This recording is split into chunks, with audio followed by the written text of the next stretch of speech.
기대를 정말 많이 하셨던 상속세 개정이 다 보류됐습니다. 저도 국민의 한 사람으로 기대를 많이 했는데 정말 안타까웠습니다. 며칠 사이에 정말 많은 문의 전화를 받았고요. 다들 상속세, 증여세 정말 걱정 많이 하시더라고요. 특히 많은 분들이 상속 증여 시에 국세청에서 내 계좌를 조회해 볼까봐 이걸 엄청 걱정들 많이 하시는데요. 하지만 너무 걱정 안 하셔도 됩니다. 사업자가 아니라면 국세청에서 내 계좌를 조회해 볼 수 있는 경우는 딱 두 가지 경우뿐입니다. 바로 상속세 조사와 자금 출처 조사입니다. 그래서 상속세 조사와 자금 출처 조사를 피하는 것이 정말 중요합니다. 그래서 오늘은 상속세 신고를 함으로써 상속세 조사와 자금 출처 조사를 동시에 안 받을 수 있는 정말 획기적인 방법을 알려드리겠습니다. 그리고 부동산을 상속받을 때 상속세 신고를 함으로써 향후 상속재산을 팔 때 세금을 엄청 줄일 수 있는 방법도 알려드리겠습니다. 오늘 내용은 조금 어려울 수도 있는데 몇 번을 반복해서 이해할 만한 가치가 있습니다.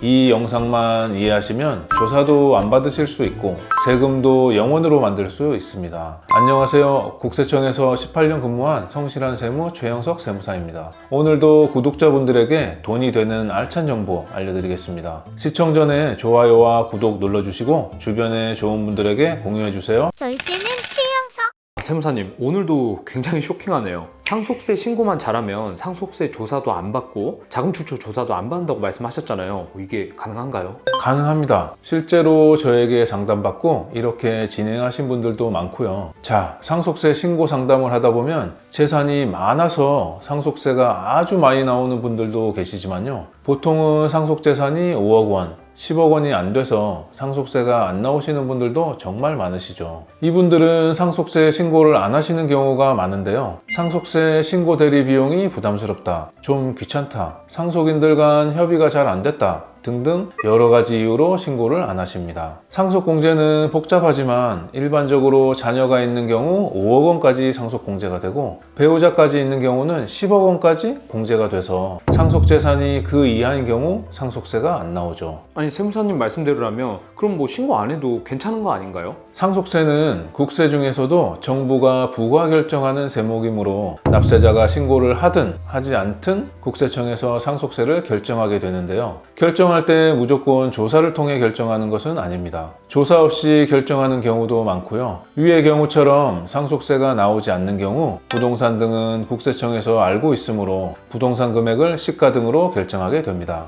또한 부동산은 공부상 취득 등기를 하기 때문에 상속세 신고를 하지 않더라도 누가 얼마의 지분만큼 가져갔는지 알 수 있습니다. 지자체에서 상속이 개시되면 상속세 신고와 별개로 상속 취득 등기를 하라고 계속 연락이 올 겁니다. 세무사님 지금까지 말씀해 주신 것만 듣고는 아직 좀 감이 잘 안 와요. 문제가 전혀 없어 보이거든요. 지금까지는 일반적으로 누구나 다 알고 있는 얘기죠. 그렇다면 상속세 신고를 하지 않았을 때 금융재산은 어떻게 될까요? 아까 상속세를 국세청에서 결정한다고 하셨잖아요. 그러니까 금융재산도 국세청에서 뭐 결정하는 그런 거 아닐까요? 여기서부터 해드리는 얘기가 진짜입니다. 저번 영상들에서 제가 계속 말씀드리지만 국세청에서 조사를 해서 계좌를 조회해 보기 전에는 피상속인의 금융재산이 정확히 얼마인지 알 수가 없습니다. 이자소득지급명세서 자료로 금융재산 원본이 얼마인지 추정만 할 수 있죠. 이자소득은 금융기관별로 이자율이 다 다르고 예금 종류별로도 이자율이 천차만별이므로 정확한 금액을 산정할 수 없는 것이고요. 그렇다면 납세자가 상속세 신고를 하지 않았을 경우 당연히 상속 개시일 현재 정확한 금융재산 잔액이 얼마인지 알 수 없겠죠. 그래서 이자소득 금액이 크지 않다면 상속세가 나오지 않는 것으로 상속세를 결정할 것입니다. 하지만 금융재산은 정확히 얼마인지 모르니 입력을 하지 않겠죠? 상속세 신고를 하지 않아서 상속재산 분할 협의서가 제출된 것도 아니므로 누가 얼마를 가져갔는지도 당연히 알 수가 없을 것입니다. 그러니까 국세청에서는 상속받은 내 금융재산이 얼마인지 정확하게 모른다는 거잖아요. 이게 오늘 주제랑 어떻게 연결되는지를 잘 모르겠어요. 좀만 더 쉽게 설명해 주세요. 좀 어렵네요. 거의 다 왔습니다. 자금 출처 조사 대상자 선정은 PCI 분석을 통해서 이루어지는데요. 이때 나의 자금 출처로 인정 인정되는 금액은 나의 소득 금액뿐만 아니라 상속 증여받은 금액도 포함됩니다. 즉, 상속 증여받은 금액은 나의 확실한 자금 출처가 된다는 얘기고요. 예를 들어 설명드려 보겠습니다. 부모님이 돌아가시면서 상속재산이 시세 5억 원짜리 단독주택과 3억 원의 예금이 있고요. 단독주택은 개별주택 가격은 3억 원이고 기준시가라고도 하죠. 상속인은 배우자와 자녀 1명 있고요. 단독주택은 배우자가 가져가고 예금 3억 원은 자녀 1명이 가져간다고 가정해 보겠습니다. 그럼 이 경우에 배우자 공제 5억 원과 일괄 공제 5억 원만 되더라도 최소 10억 원의 상속 공제가 되겠죠? 그래서 이 경우 상속세 신고를 하지 않는 경우가 대부분일 겁니다. 상속세 신고를 하지 않았을 경우 상속세가 어떻게 결정되는지를 이해하시면 아주 놀라운 결론을 얻을 수 있습니다. 단독주택은 유사매매 사례가액이 없으므로 기준시가인 3억 원으로 상속세가 결정이 되고요. 예금은 정확한 금액을 알 수 없으므로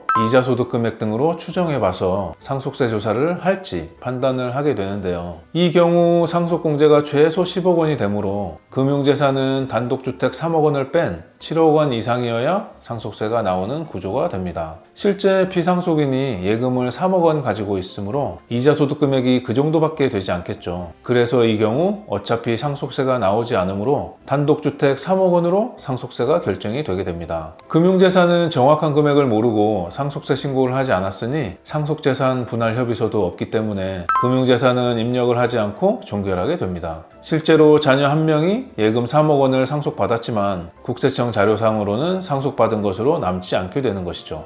이제 이해가 조금 된 것 같아요. 그러니까 예금 3억을 상속받았지만 국세청 자료상으로는 아무것도 남지 않는다. 이건 처음 알아서 굉장히 놀랍긴 한데요. 이게 어떻게 도움이 되는 건지 그거는 아직 이해가 안 돼요. 이게 핵심입니다. 자녀 1명이 이 예금으로 부동산을 산다고 가정해보세요. 이 3억 원은 나의 상속받은 금액으로 국세청 전산에 잡혀있지 않기 때문에 나의 자금 출처로 잡히지 않게 되고, 이러한 이유로 이 자녀는 자금 출처 부족액이 커 보이게 됨으로써 조사 대상자로 선정될 확률이 높아지게 되는 것입니다. 다른 문제가 없다면 조사가 되더라도 괜찮겠지만 자금 출처 조사 대상자로 선정되기를 원하지 않는 사람은 이 돈 말고도 증여세 신고 누락한 것들, 소득세 신고 누락한 것들이 계좌 조회를 통해 밝혀지기를 원하지 않는 사람이 대부분이기 때문에 이런 사유로 조사가 돼서 많은 세금이 추징될 수 있겠죠. 이제 이해가 됐습니다.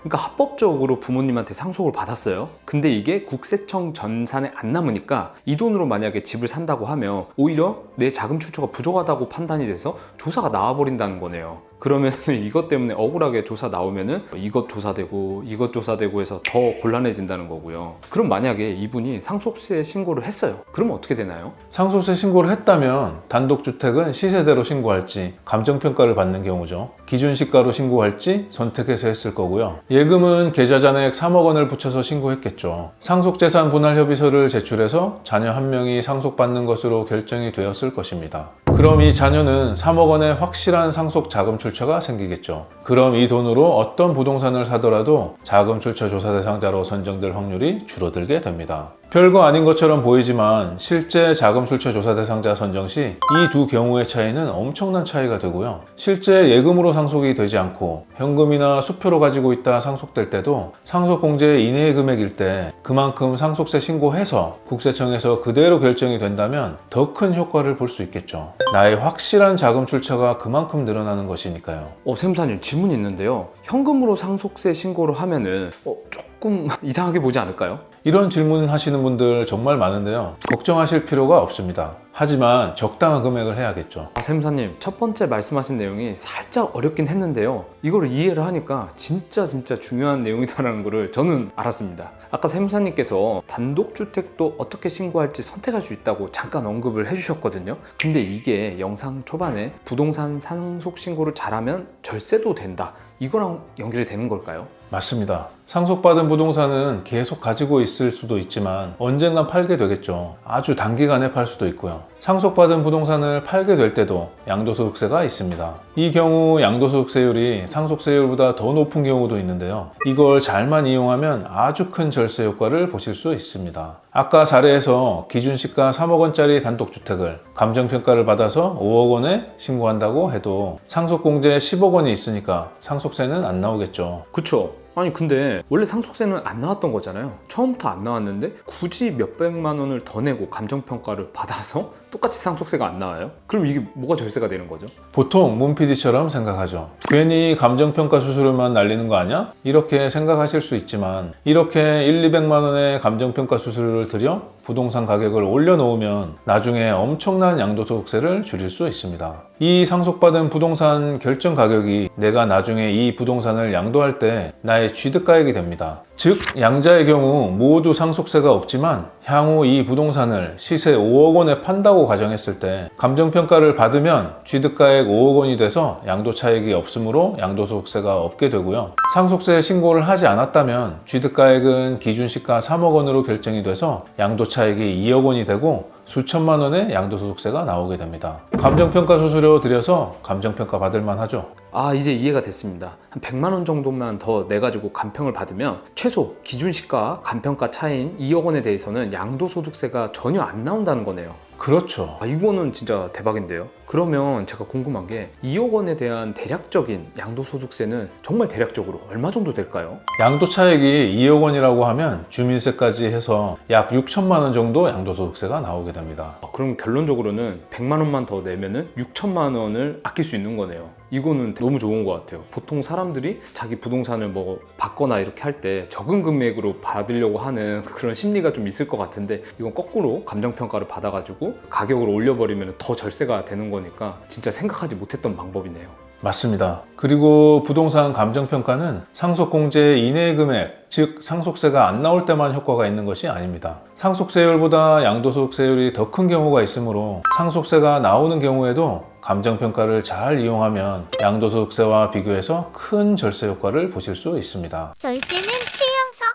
오늘 또 한번 세무사님과 이야기하면서 이 세금이라는 게 공식이 아니구나, 진짜 똑같은 상황인데도 절세하는 전략이 따로 있구나, 이걸 느꼈습니다. 상속세 안 나올 테니까 상속세 신고 그냥 뭐 안 해도 되겠지 라고 생각하셨던 분들도 이런 상황이시라면 이거 꼭 대비를 하셔가지고 훗날 더 큰 돈을 아낄 수가 있을 것 같아요. 자, 세무사님 오늘 다소 어려웠지만 내용 정리 한번 부탁드리겠습니다. 상속세 신고 잘만 이용하면 부동산 살 때 자금 출처 조사를 만들 수도 있고 그걸 파실 때 양도소득세도 빵원을 만들 수 있습니다. 가장 걱정하시는 조사도 피할 수 있고요. 상속세 신고 기회는 딱 한 번뿐이니까 잘 고민하셔서 좋은 선택하셨으면 좋겠습니다. 지금까지 성실한 세무 최영석 세무사였습니다.